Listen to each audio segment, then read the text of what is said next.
चक्र का बाप। इससे पहले ना किसी ने सुनी, ना किसी ने देखी इतनी सटीक भविष्यवाणी। चाल चक्र। नमस्कार, बहुत स्वागत है आपका। आप देख रहे हैं चाल चक्र और मैं हूं आपके साथ शैलेंद्र पांडे। आज बात एक ऐसी एकादशी की करेंगे जो मोह के बंधनों को काट देती है, व्यक्ति को मुक्ति और मोक्ष के मार्ग पर ले जाती है। तुलसीदास जी कहते हैं, मोह सकल व्याधिन कै मूला, तेहिते उपजत हैं बहुसूला। अर्थात मोह ही इस दुनिया में समस्त बीमारियों की जड़ है। समस्त समस्याओं का कारण अगर कुछ है इस दुनिया में तो वो मोह ही है, और इस मोह के बंधन को काटने में ये एकादशी बहुत कारगर है, बहुत प्रभावशाली है। तो आज चाल चक्र में मोहिनी एकादशी पर क्या जानकारियां देंगे, चलिए बताते हैं आपको। चाल चक्र में आज बात मोहिनी एकादशी के महिमा की होगी। आप जानेंगे मोहिनी एकादशी पर कैसे आपको पुण्य का फल प्राप्त होगा, कैसे मोह के बंधन कटेंगे, और भगवान राम से क्या संबंध है मोहिनी एकादशी का, कैसे भगवान राम की कृपा आज आपको मिलेगी, यह भी आप जानेंगे। भाग्य का दरवाजा खुलेगा आपके लिए और आप जानेंगे कि शुभ पहर में आज कौन सा उपाय ऐसा किया जाए जिसको करने से जीवन की तमाम मुश्किलें दूर हो जाएं। तो आज बात मोहिनी एकादशी की होगी, लेकिन सबसे पहले आज का पंचांग। आज तिथि है वैशाख शुक्ल पक्ष की एकादशी तिथि। नक्षत्र है उत्तरा फाल्गुनी। चंद्रमा कन्या राशि में संचरण करेंगे। राहुकाल का समय सवेरे के 9 बजे से तकरीबन 10:30 तक। पूर्व दिशा की तरफ यात्रा करने की आज मनाही है, लेकिन अगर यात्रा करना जरूरी है, मजबूरी है, तो ऐसी दशा में जरा सा देसी घी खा के और भगवान का स्मरण करके यात्रा करेंगे तो मुश्किल से बचे रहेंगे। सबसे पहले जानते हैं कि एकादशी के व्रत की महिमा क्या है, और खास तौर से मोहिनी एकादशी की महिमा क्या है, मोहिनी एकादशी का महत्व क्या है। हिंदू धर्मशास्त्रों में शरीर और मन दोनों को समझने की कोशिश की गई है, केवल शरीर को नहीं, क्योंकि अगर शरीर ठीक है, मन ठीक नहीं है तो आप भी ठीक नहीं हैं, और मन ठीक है, शरीर ठीक नहीं है तो सही मन का इस्तेमाल नहीं हो पाएगा। तो शरीर और मन दोनों का संतुलन आवश्यक है, और इस बात को ध्यान में रखते हुए हिंदू धर्मशास्त्रों में व्रत और उपवास के नियम बनाए गए हैं। तमाम व्रत और तमाम उपवासों में एकादशी का महत्व सर्वाधिक है, सबसे ज्यादा है। एकादशी महीने में 2 बार पड़ती है। अगर एकादशी की बात करें तो एक पड़ती है शुक्ल पक्ष में और एक पड़ती है कृष्ण पक्ष में। एक चांदन में पड़ती है या एक अजूरिया में पड़ती है, और एक अंधेरिया में पड़ती है, अंधकार वाली कृष्ण पक्ष की और अजूरिया वाली, उजाले वाली शुक्ल पक्ष की। वैशाख का जो महीना है, जिस महीने में अभी हम चल रहे हैं, जिसकी हम बात कर रहे हैं, ये जो वैशाख का महीना है बड़ा महत्वपूर्ण महीना है। महीनों में दूसरे नंबर का महीना और सूर्य की सर्वाधिक ताकत का महीना वैशाख का महीना है। सूर्य माने प्राण, तो प्राण की ताकत का सर्वश्रेष्ठ महीना अगर कोई है तो वैशाख का महीना है। और वैशाख के महीने में एकादशी के उपवास का विशेष महत्व भी है। इससे मन और शरीर दोनों संतुलित रहते हैं। मन भी संतुलित है और शरीर भी संतुलित है। खास तौर से गंभीर रोगों से रक्षा भी होती है। अगर वैशाख के महीने में आप एकादशी का पालन करें, इस व्रत उपवास के नियम को मानें, तो गंभीर रोगों से आपकी रक्षा होगी और आपको बहुत सारे नाम और यश की प्राप्ति भी होगी। गंभीर रोगों से रक्षा इसलिए होगी क्योंकि वैशाख का महीना इन्फेक्शियस डिजीज का महीना होता है। व्रत उपवास रखने से शरीर के टॉक्सिन्स बाहर आते हैं, शरीर का विष बाहर आता है, शरीर शुद्ध होता है, तो आप स्वस्थ रहते हैं। और चूंकि सूर्य का महीना है, सूर्य यहाँ पे लीड कर जाता है, इसीलिए इस महीने में व्रत उपवास रखने से बहुत सारा नाम यश मिलता है। इस एकादशी के उपवास से मोह के बंधन कट जाते हैं। सारा खेल तो मोह का ही है भाई। जीवन का मोह, समाज का मोह, पैसे का मोह, परिवार का मोह, संतान का, सबका मोह। मोह ही तो है सबसे ज्यादा मोह, शरीर का। और ये मोह का बंधन जब कट जाए तो व्यक्ति मुक्तावस्था में पहुंच जाता है। हालांकि केवल एक दिन का उपवास रखने से मोह का बंधन नहीं कटेगा, लेकिन हाँ, शुरुआत हो जाएगी। और अगर मोहिनी एकादशी से शुरुआत की जाए तो एक दिन जरूर ऐसा आएगा जब मुक्ति और मोक्ष प्राप्त करेंगे, मोह के बंधन से मुक्त हो जाएंगे। सारा खेल ही तो मोह का है। योग वासिष्ठ पढ़ के देखिए, मोह पर ही तो सारी बात कही। रामकृष्ण परमहंस ने क्या कहा कि मोह ही तो है जिससे निकलना है बाहर। और मोह से जो एकादशी मुक्त करा दे, जो मोह से मुक्त कराने में सहायता करे, उसे कहते हैं मोहिनी। जो आपके अंदर मोह जगा दे, उस ताकत का नाम होता है मोहिनी। कहते हैं ना, मोहिनी शक्ति है। और जो मोह से मुक्त करा दे, उस एकादशी का नाम ही होता है मोहिनी एकादशी।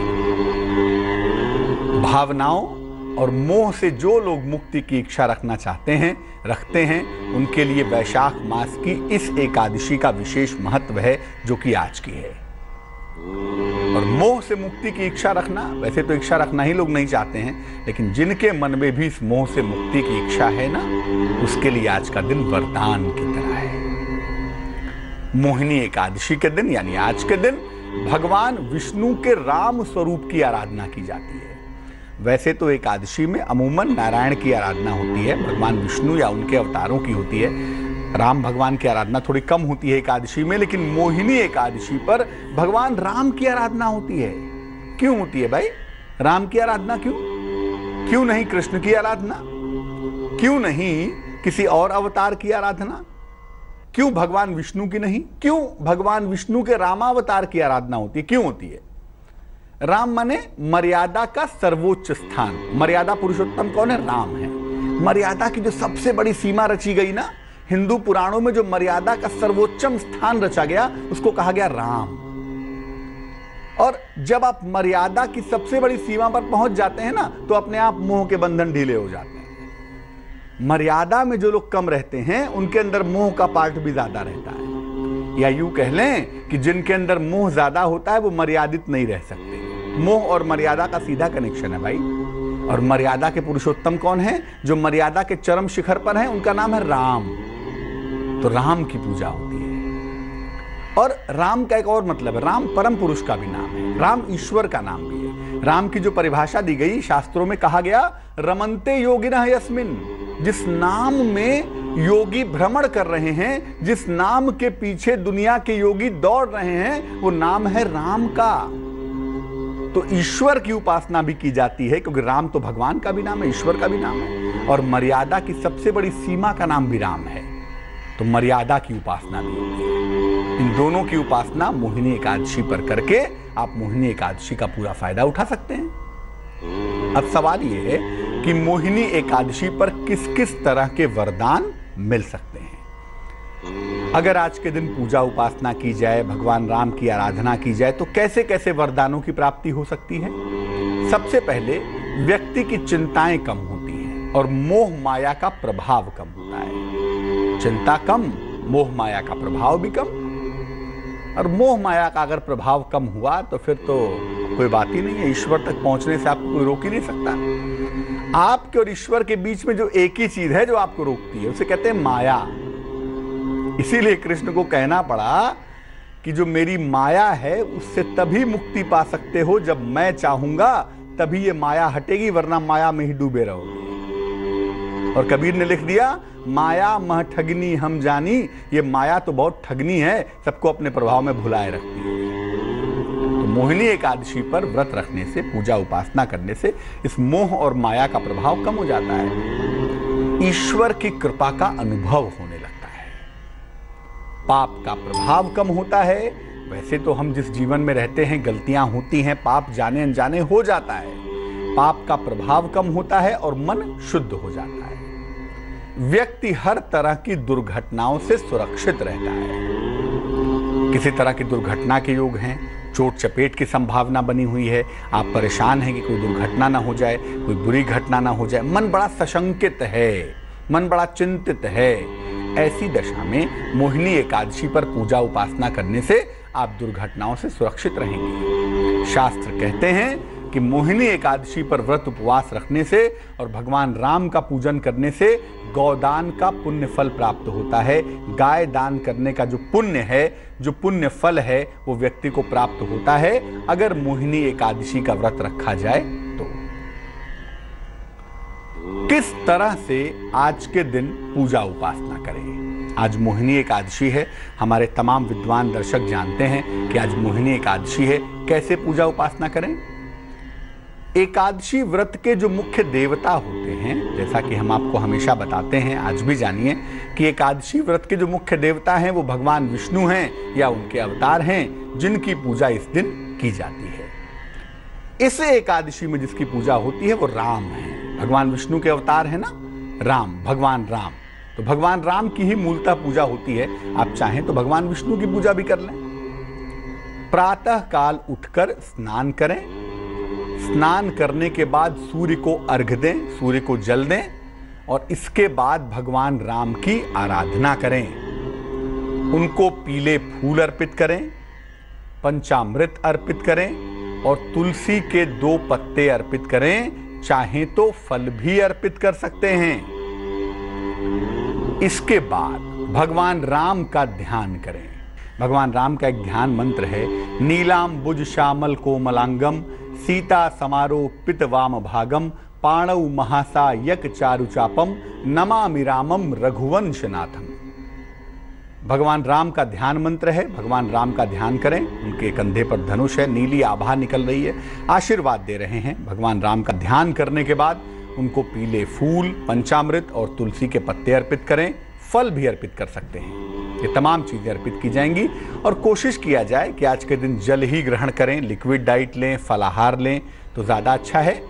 और अगले दिन, माने आज तो आप उपवास रखें और मान लिया उपवास नहीं रख पाते तो कम से कम सात्विक भोजन करिएगा और कल के दिन एक वेला, एक समय के भोजन का या एक समय के अनाज का किसी निर्धन व्यक्ति को दान करिएगा। आज के दिन मन को ईश्वर में लगाइए, क्रोध न करिए, असत्य न बोलिए और बेहतर यही है कि ज्यादा से ज्यादा समय आज के दिन ध्यान में दिया जाए, भगवान राम की, ईश्वर की उपासना में लगाया जाए ताकि मन ज्यादा पवित्र हो सके, मन ज्यादा शुद्ध हो सके। बात भगवान राम की है तो भगवान राम की कृपा से रक्षा और मर्यादा का वरदान कैसे मिलेगा भाई? भगवान राम के चित्र के सामने बैठ जाइए, उन्हें पीले फूल और पंचामृत अर्पित करिए। इसके बाद राम रक्षा स्तोत्र का पाठ कीजिए, नहीं तो ओम राम रामाय नमः, ओम राम रामाय नमः इस मंत्र का 108 बार जप करिए। और जप करने के बाद जो भी आपकी प्रॉब्लम है, जो भी आपकी समस्याएं हैं, उनकी समाप्ति की प्रार्थना करिए। और प्रार्थना करने के बाद पंचामृत जो अर्पित किया था भगवान को, उसे प्रसाद के रूप में ग्रहण करिए। एक राज की बात और बता दूं, आपके जो भी इष्ट हैं, जो भी भगवान हैं, जिनकी आप हृदय से पूजा आराधना करते हैं, देवी हैं, देवता हैं, आज के दिन पीले फूलों से उनकी उपासना करिएगा। भगवान राम की करेंगे तो बहुत अच्छा है, नहीं तो जिसके प्रति भी आपकी सर्वाधिक श्रद्धा है, आप अगर पीले फूलों से उनकी उपासना करेंगे तो आपके मन को पवित्र होने में सहायता मिलेगी, आपकी रक्षा सुरक्षा होगी, आपके मन के तमाम विकार निश्चित रूप से दूर होंगे। एक दर्शक जुड़ रहे हैं, सिद्धार्थ हैं हमारे साथ ऋषिकेश से, उनसे बात करते हैं। सिद्धार्थ, स्वागत है आपका, बताइए। नमस्कार पंडित जी। जी नमस्कार पंडित जी, मेरा भाई है गौतम खंडवाल जी, उसके बारे में पता करना था। उसके डेट ऑफ बर्थ क्या है? उसकी 11 नवंबर 1997। 11/11/1997। समय बताइए। सुबह दिन में 12:18। और कहाँ पे जन्म हुआ है? ऋषिकेश में। ऋषिकेश में। पूछिए क्या प्रश्न है? ये अपने उसका ना आगे का डिसीजन नहीं कर पा रहा, उसके डांस वगैरह में इसमें ज्यादा रुचि है। किसमें रुचि है? ये डांस वगैरह में, अच्छा, नृत्य वगैरह में जानता भी बहुत अच्छा करता है, लेकिन ये है कि अब इसमें भविष्य हम लोग माता पिता या भाई तो कोई संतुष्ट हो नहीं पा रहे हैं, तो इस बारे में जानना चाहिए, तब जानना चाहता था कि कैसा रहेगा इसका। देखो बेटे की जो भाई की कुंडली जो बनती है वो मकर लग्न की है और जो राशि बनती है वो मीन है। कुंडली के तीसरे खाने का मालिक है बृहस्पति, लग्न में बैठा हुआ है और लग्न का मालिक तीसरे खाने में, दोनों में इंटरचेंज है। मीन राशि का मतलब होता ही पैर है, पैर माने मीन राशि। तो अगर ये बच्चा डांस करता है, कला संगीत के क्षेत्र में जाना चाहता है, आर्ट के क्षेत्र में जाना चाहता है, तो इसको उसी क्षेत्र में प्रॉपर शिक्षा दिलवाइए, प्रॉपर ट्रेनिंग दिलवाइए। उसी क्षेत्र में ये बच्चा काफ़ी सफलता प्राप्त करेगा। उसको लेके परेशान मत होइए। इस बच्चे की मुश्किल सिर्फ इतनी है कि ये बार बार चीज़ों में बदलाव करता रहता है। कभी ये करूँगा, कभी वो करूँगा, ये भी देख लूँ, वो भी देख लूँ। एक रास्ते पे फोकस नहीं है। लेकिन अगर कला में जाए, संगीत में जाए, नृत्य के क्षेत्र में जाए और प्रॉपर ट्रेनिंग लेकर जाए, तो मैं उम्मीद करता हूं कि इसे सफलता मिलेगी। लेकिन एक ही रास्ते पे चलने दीजिए, बार बार भटकाव से इसको बचाना चाहिए। अभी आपके भाई की महादशा चल रही है बुध की, और अंतरदशा चल रही है राहु की, जो कि 2019 तक चलेगी। तो अभी जो करियर का बहुत अच्छा समय है वो 2019 के बाद ही आएगा। तब तक एक तो चोट चपेट से बचाव करें, किसी लव अफेयर, प्रेम मोहब्बत के चक्कर में ना पड़ें, क्योंकि उसमें भटकाव भी दिख रहा है। और एक रास्ते पे चलें, डांस कर लें, म्यूज़िक कर लें, कला सीख लें, प्रॉपर ट्रेनिंग लेके करें। तो मैं उम्मीद करता हूं कि इस बच्चे को सफलता ज़रूर मिलेगी। इस बच्चे की कला के पक्ष को अच्छा करने के लिए, करियर को सुंदर बनाने के लिए, एक तो इसको एक पन्ना पहना दिया जाए, 6-7 रत्ती का पन्ना, चांदी की अंगूठी में, सीधे हाथ की सबसे छोटी उंगली में। बुधवार की शाम को पन्ना पहनने से इसको लाभ होगा। दूसरा, ये बच्चा स्वयं करे या इसके माता पिता में से कोई भी एक व्यक्ति इसके लिए रोज सुबह 108 बार गायत्री मंत्र का जप करे। ये 2 काम करिए। मैं उम्मीद करता हूं कि इस बच्चे को जीवन में सफलता अवश्य मिलेगी। तो मोहिनी एकादशी की हम बात कर रहे हैं और आपको बता रहे हैं कि आज के दिन व्रत उपवास रखने से, भगवान राम की उपासना करने से मन के विचार शुद्ध होंगे और मोह से मुक्ति मिलेगी। और आपको ये बताया कि कैसे मोह के बंधनों को दूर करने के लिए आज का दिन इतना मूल्यवान है। अगर आपको यूरिन की प्रॉब्लम है, मूत्र विकार है, आपको इस तरह की कोई समस्या है, तो गर्मियों का समय है, अच्छा खीरा मिल रहा है बाजार में, खीरे का रस निकाल कर पीजिए, विशेष फायदा होगा। खीरा खाने से भी हो सकता है, लेकिन ज़्यादा फायदा होगा कि आप 1-1 गिलास खीरे का रस कम से कम दिन में 2 बार पीजिए। जो यूरिन का पूरा संस्थान है ना, जो urinal system of the body है, वो पूरी नीट एंड क्लीन हो जाएगी। मूत्र विकार की जो समस्याएं हैं वो निश्चित रूप से दूर हो जाएंगी। राशियों के हाल की बात करते हैं। सबसे पहले मेष राशि। मेष राशि वालों को धन प्राप्ति में थोड़ी मुश्किलें दिखाई दे रही हैं। जीवन साथी के साथ मतभेद दिखाई दे रहा है। ऐसा लग रहा है कि घर में कोई सामान न खराब हो जाए, ध्यान रखें। शुभ रंग क्रीम है आपका और भाग्य है 65%। वृष राशि। व्यवसाय की बात हो, नौकरी की बात हो, उसके विस्तार का, एक्सटेंशन का योग बन रहा है। धन का बड़ा लाभ भी दिख रहा है और विदेश यात्रा की संभावना भी बन पा रही है। शुभ रंग जिसका प्रयोग करेंगे वो होगा फिरोजी और भाग्य होगा 88%। मिथुन राशि। कोई नई संपत्ति, प्रॉपर्टी आप क्रय करेंगे। सेहत आपकी अच्छी बनी रहेगी और इस समय कोशिश करने से नौकरी का नया और बेहतर अवसर आपको प्राप्त होगा। शुभ रंग भूरा है और भाग्य है 84%। कर्क राशि। नया वाहन खरीद सकते हैं, इसकी संभावना बन रही है। कारोबार में फायदा दिखाई दे रहा है, लेकिन परिवार के बड़ों के साथ संबंध खराब हो सकते हैं, जरा सा इसका ध्यान रखिएगा। शुभ रंग हरा है और भाग्य है 71%। सिंह राशि। सेहत का बहुत ध्यान रखें, सेहत बिगड़ सकती है। उच्चाधिकारियों के साथ तनाव हो सकता है और दिया हुआ धन आपका डूब सकता है। शुभ रंग सफेद और भाग्य 58%। कन्या राशि। आपका दिन आलस्य से भरा हुआ दिख रहा है। संतान की वजह से आपका मन परेशान दिखाई दे रहा है। किसी अतिथि का आगमन होने की संभावना भी बन पा रही है। शुभ रंग नारंगी है और भाग्य है 68%। तुला राशि। कोई महत्वपूर्ण कार्य आपका रुक सकता है। जीवन साथी के साथ मतभेद हो सकता है। कारोबार में थोड़ी सी व्यस्तता भी दिख पा रही है। शुभ रंग सुनहरा है, गोल्डन है और भाग्य है 55%। वृश्चिक राशि। नौकरी में बड़ा परिवर्तन दिख रहा है। स्वास्थ्य आपका नर्म दिखाई दे रहा है, कमजोर दिखाई दे रहा है।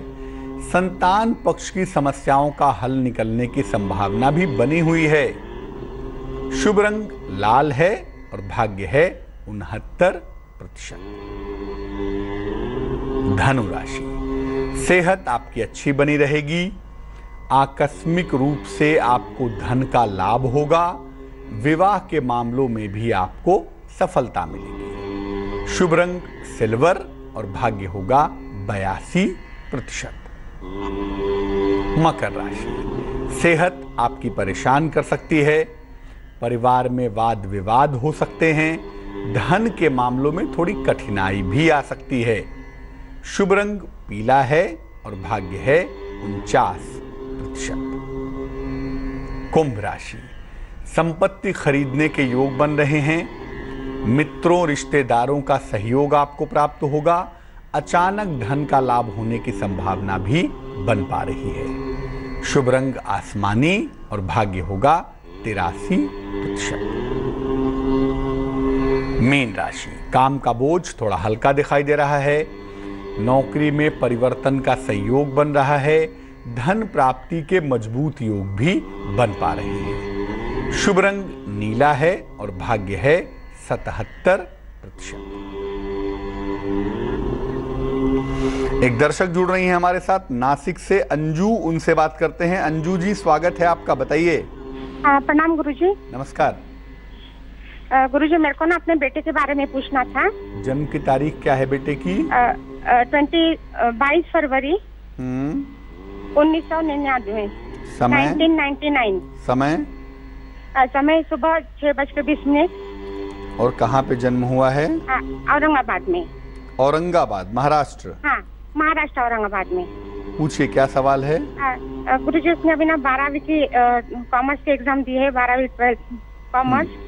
तो मेरे को पूछना था, ये बिजनेस करेगा या सर्विस करेगा? स्थान परिवर्तन वगैरह कुछ होने की संभावना है क्या? कुंडली आपके बेटे की मकर लग्न की बनती है। राशि आपके बेटे की है मेष। महादशा इस समय चल रही है चंद्र की और अंतरदशा आपके बेटे की चल रही है सूर्य की, जो कि जस्ट शुरू हुई है। चंद्रमा के बाद अगली जो महादशा है वो मंगल की है और कुंडली में मंगल 10वें खाने में बैठा हुआ है। एक बात तो ये है कि आपके बेटे को 12वीं के बाद हम 2 रास्तों पे ले जा सकते हैं। या तो ये कंप्यूटर की कोई पढ़ाई कर ले, BCA कर ले, MCA कर ले, कंप्यूटर संबंधी कोई डिग्री ले ले, कोई डिप्लोमा ले ले, तो बड़ा अच्छा रहेगा इसके लिए। और दूसरा क्षेत्र ये हो सकता है कि इस बच्चे को हम मैनेजमेंट में ले जाएं। जो मैनेजमेंट का मालिक है मरकरी, वो एजुकेशन के खाने में ही बैठा हुआ है, तो मैनेजमेंट में भी ले जा सकते हैं। मैनेजमेंट या कंप्यूटर के क्षेत्र में ले जाना इनके लिए बेहतर रहेगा। दूसरा ये है कि ये कुंडली नौकरी वाली है, नौकरी करने में ही सफलता मिलेगी। व्यवसाय की सलाह अभी तो कम से कम नहीं दूंगा मैं, उम्र के 38 वर्ष के बाद देख सकते हैं, लेकिन अभी तो नौकरी ही करनी चाहिए। आगे पढ़ाई करने के लिए ऐसा हो सकता है कि जो वर्तमान स्थान है उसमें कोई परिवर्तन हो। जैसे अभी नासिक में शायद रहते हैं जहाँ से आपने टेलीफोन किया है, हो सकता है कि नासिक से जगह बदले, जहाँ अभी पढ़ाई कर रहे हो वहाँ से जगह बदल के आगे कंप्यूटर पढ़ लें या मैनेजमेंट पढ़ लें। जगह बदलने की संभावना काफ़ी प्रबल है। भविष्य बड़ा अच्छा है बच्चे का और बच्चा काफ़ी तरक्की करेगा। सिर्फ इतना है कि एक तो जरा वाहन आदि चलाने में सावधानी रखे और दूसरा किसी नशे वशे के चक्कर में ना पड़ जाए। गाड़ी सोच समझ के सावधानी पूर्वक चलाएं, कोई नशा आदि ना करें, नशे आदि से बचाव करें, तो मुझे लगता है ज़िंदगी इसकी ठीक बीतेगी। हमें सिर्फ इस कुंडली के सेहत वाले पार्ट को ठीक रखना है। बाकी तो मुझे लगता है कुंडली काफ़ी अच्छी है। तो सेहत वाले पार्ट को ठीक करने के लिए एक तो इनको एक ओपल पहना देते हैं, 7-8 रत्ती का ओपल, बहुत बड़ा नहीं, 7-8 रत्ती का ओपल चांदी के लॉकेट में काले धागे में शुक्रवार की शाम को इनके गले में पहना दीजिए। एक ओपल पहना दीजिए और दूसरा इनको बोलिए कि सुबह शाम दोनों समय हनुमान चालीसा पढ़ने की आदत डालें। इनके लिए आप भी पढ़ें तो बहुत ही अच्छा रहेगा, नहीं तो ये तो सुबह शाम हनुमान चालीसा पढ़ेंगे ही और लाल रंग के कपड़ों का इस्तेमाल जरा कम करेंगे तो इनके लिए बहुत अच्छा रहेगा। तो चलिए अब खोल देते हैं वो विशाल दरवाजा जिसमें से निकलते हैं किस्मत के पत्ते, भाग्य का दरवाजा।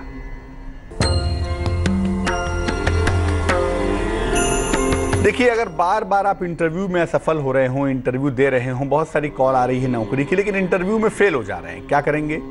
रोज सुबह गायत्री मंत्र का जप करना शुरू करिए। रोज सुबह नहा करके 108 बार गायत्री मंत्र जपना शुरू करिए। इससे जो प्रेजेंटेशन पार्ट है वो बड़ा अच्छा हो जाएगा। और सप्ताह में एक दिन किसी भी धर्म स्थान पर जरूर जाइए। कोई भी मंदिर हो, कोई भी धर्म स्थान हो, जहां आपकी श्रद्धा हो, जहां आपकी निष्ठा हो, वहां पर सप्ताह में एक दिन जरूर जाइए। ऐसा करने से सकारात्मक ऊर्जा, पॉजिटिव एनर्जी आपके अंदर इतनी ज़्यादा आ जाएगी ना, इतनी ज़्यादा इनपुट हो जाएगी कि आपको चिंता करने की ज़रूरत नहीं है। आप इंटरव्यू आराम से पास कर लेंगे, आराम से सफलता मिल जाएगी। तो वक्त आपसे विदा लेने का हो गया है, लेकिन जाने के पहले बताना ज़रूरी है आज का शुभ पहर। आज का शुभ पहर है शाम को 7 बजे से रात को 8:30 तक। इस समय में भगवान राम को पीले फूल अर्पित करेंगे। 1 हो, 2 हो, 4 हो, जैसा भी हो। ऐसा करने से जो वर्तमान में समस्या चल रही है, एट प्रेजेंट जो आपके जीवन में दिक्कत चल रही है, वो दिक्कत निश्चित रूप से दूर हो जाएगी। लेकिन ये करेंगे शुभ पहर में ही। और शुभ पहर का समय फिर से नोट कर लें, शाम को 7 बजे से रात को 8:30 के बीच में। तो आज के लिए चाल चक्र में बस इतना ही। मुझे दीजिए इजाजत। आगे देखिए रिश्तों की कहानी संजय सिन्हा के साथ। नमस्कार।